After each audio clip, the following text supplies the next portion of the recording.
Well, I was there, so I remember it quite well. It was a most exciting race to watch.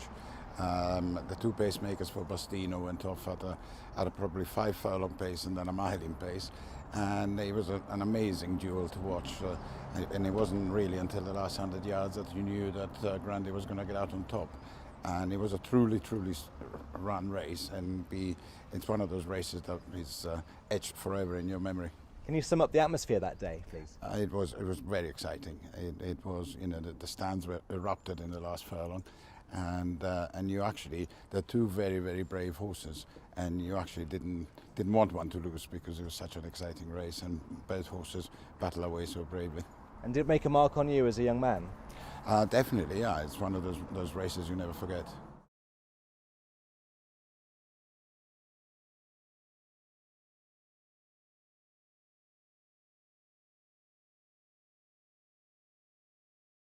Final 2 furlongs. It's just Whippet Quick from Bold Pirate, with Greenbelt finishing fast on the outside. Anne's Pretender is coming strongly. Grundy, the favourite, is beginning a fast-looking run too, and on the extreme outside is High Season, who was last early on, below the distance, and it's Whippet Quick from Bold Pirate and Grundy. Grundy, the favourite, now strikes the front and is going the better of the 3 leaders, coming up towards the final 150 yards, and it's Grundy, the favourite, who's going to maintain his unbeaten record, I'm sure. Whippet Quick is fighting back, but at the line is Grundy, the winner of the... You, John Penny. Yes, and Barefeet being tracked then by Stamen, then comes Grundy on the outside, top level, quite in close proximity to the leader. So too is Steelheart, right against the rails is Border, and so they come now past the bushes, and it's still Barefeet, but now Pat Eddery beginning to work now on Grundy. Then comes Steelheart being pulled to the outside to make a run, top level, and Border right in touch, but they come now past the 2 furlong from home mark, and it's Grundy from Steelheart on the far side, Border on the near side, and it's Grundy, and Pat Eddery now picks up the whip, but he's running on well, and it's Grundy in the lead from Steelheart on the far side. Border then comes top level and running now towards the last furlong. It's Grundy from Steelheart. That's the 1-2. They're chased down by Border, and they've got about 150 yards to go, and it's Grundy really confirm his superiority. They come up towards the line. Grundy's going to win this one very easily from Steelheart. Then comes Border, followed in by Top Level, and then comes Stamen, Barefeet, Piccolino, and finally Big Venture. As they come to the 2 furlong marker, Snow Knight and Brown Taylor in the lead. From in second place, Jeff Lewis, Imperial Prince, then comes Giacometti, and then Bastino, and then comes Nono Alco. They're racing to the final furlong, and it's Snow Knight and Brown Taylor from Imperial Prince, Jeff Lewis, then comes Giacometti. It's Snow Knight now from Imperial Prince and Giacometti, and Bastino finishing fast, and as they race into the final 25 yards, it's Snow Knight from Imperial Prince and Giacometti, and at the line Snow Knight wins the derby. Second is Imperial Prince, third Giacometti, for Bastino, and 5 Northern Taste, then Misty Green and Nono Alco and Radical, and behind them came Regular Guy, and then Sinwise Sin and Court Down, and behind them Arthurian and Charlie Bubbles. Behind Charlie Bubbles is Live Arrow and Great Thunder and Barbary Corsair and Hope of Holland,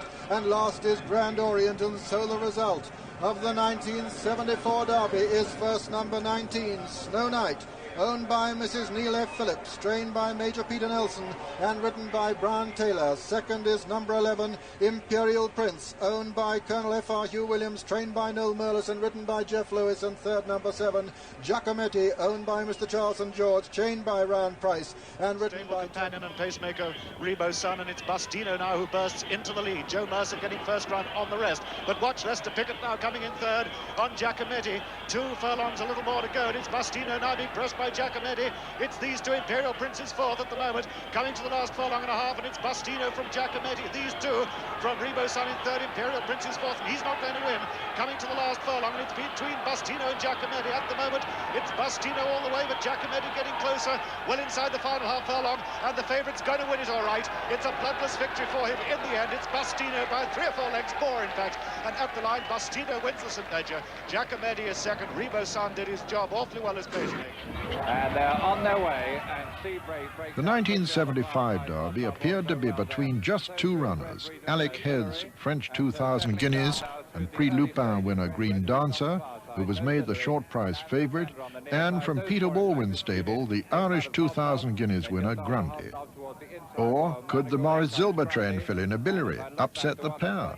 Off his Tantor, and so just over a mile still to run, and as little as 2 3 come now into Tatnam Corner, and it's Tony Murray on Anne's Pretender still in the lead from Nuthatch on the outside. Then comes Red Region on the inside, Nobility just in behind them, but they have 2.5 furlongs still to go, and it's Hans Pretender in the lead. Here comes Grundy going up into second place, and working very hard on the outside is Green Dancer, but they have 2 furlongs still to go, and it's Hans Pretender in the lead from Grundy, and then comes Nobility, Whippet Trick, Green Dancer, and Royal Manacle, and so that's a leading half a dozen, but it's Grundy who's now first force into the lead, and they pass the furlong from home marker, and it's Grundy for England in the lead, Nobility for France in second, Hans Pretender in third, as they come up towards the line. Grundy, the hope of England, coming over the line. It's the winner of the Derby from Nobility, running on to third place. Hunter Dancer in front of Whippet Quick and Pretender. Then comes Green Dancer. Green Dancer followed in by Royal Manacle, Dominion, Fidian.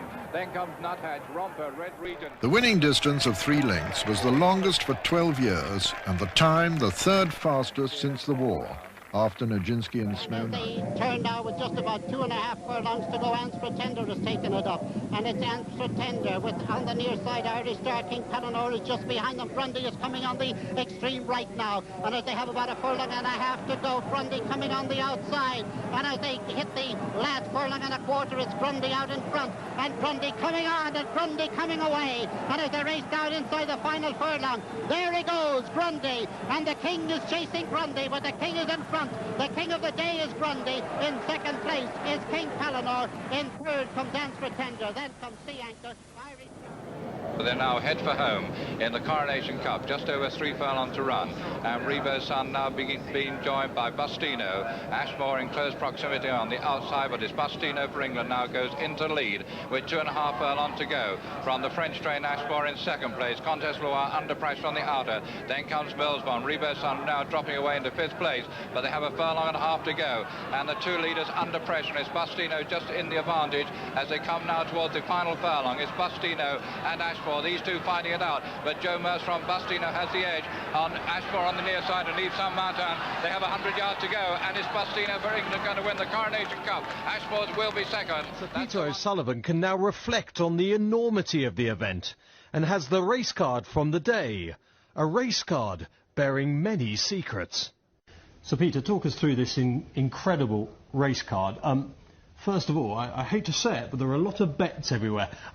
Let's start off in the top right-hand corner. We've got 120 each way Bustino to win 1,000, and 1 or 2 others.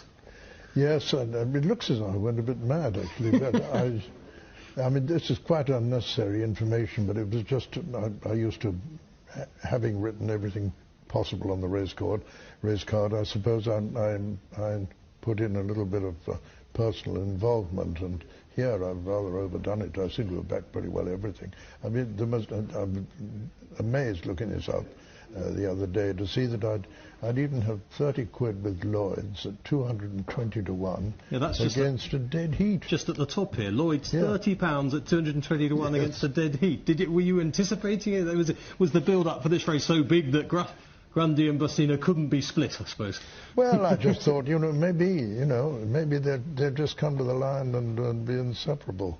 I thought I'd catered for practically every other eventuality, except that I'm rather nonplussed to see on the card that I hadn't, although I napped Grundy in the Express, there's no the only one without a mention. Having had a halfpenny on it. I backed everything else. I backed On My Way each way, Dahlia each way, I backed Ashmore each way, I backed Star Appeal each way.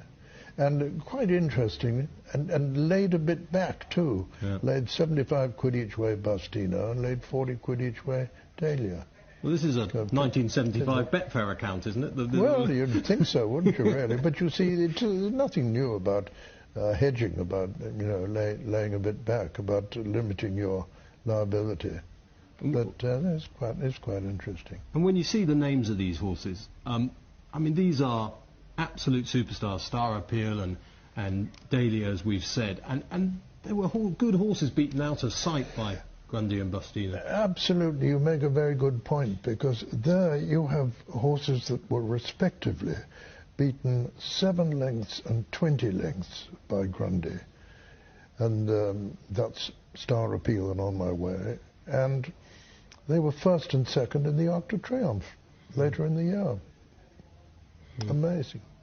So in some ways, because of the result, it's built up as a match race and the race of the century because of the battle between these two horses, but that in a way slightly takes away from the fact this was a corking field. It was, but it also, it justifies the fact that it was built up as a race of the century, as it were. And on your race card, you've got all the jockeys' names, you've got information about, you know, I know on other cards, sort of what the jockeys have done in the race in the past. I mean, that's why, of course, you know, Pat, I think, riding first time in this race straight away. What a way to start. I suppose the other thing we should point out, of course, is this race wasn't run at a crawl with all those pacemakers. An unbelievable finishing time. A record that still stands. I feel very proud to be associated with that particular race because it was the race of the century. It's Bastino and Grundy together. I knew we were on the verge of greatness. It was the King George really that brought out the greatness in him. He looks magnificent. It was the most exciting race. Everything happened as it very seldom does in a horse race that was foreseeable. Grundy, the Derby winner, the Irish Derby winner, and today seeking to become the highest stake earner ever trained in this country.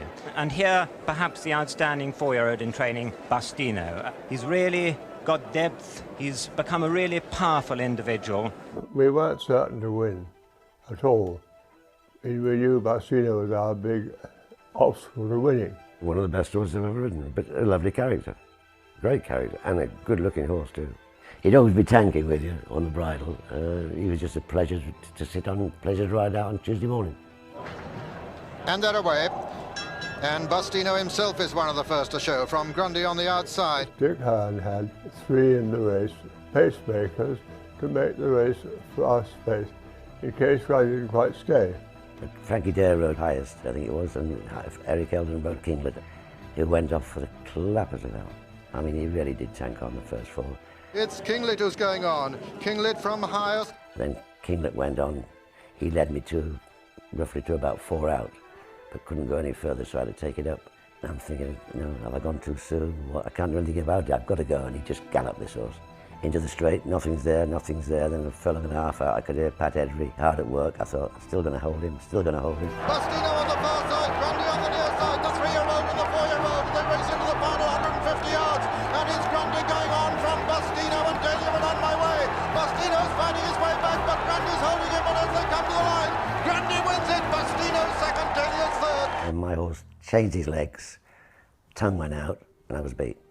Walked down in a daze really after the race. The crowd in the stands were absolutely shaking with disbelief really, how fast they'd gone. I thought I'd win, full stop. You know, I was so confident when I went out because he was such a good horse. It just happens that that's what happens. You get me emotional now. Dick Hahn, who was a great friend, shook me by the hand, saying, well done. Two great horses. They've got to be. And the courage of Bastino fighting back. This must be one of the fastest races ever run over 1.5 miles in this country. They give everything, every ounce they got. You know, they battled it out, and the best horse won on the day. That is the job of a trainer, to make a horse into the best he possibly can. We were very proud of him, really. He was a very good horse. Destined for Mrs. Peter Walden, Boncourt. And now Pat Edry, who receives the gold money clip from the Queen Mother. The gold money clip incorporating the 5 colours of the enamelling, which represents the photoelectric cell at the finishing post. And so the trophies for the 1975 King George VI and Queen Elizabeth Diamond Stakes are presented.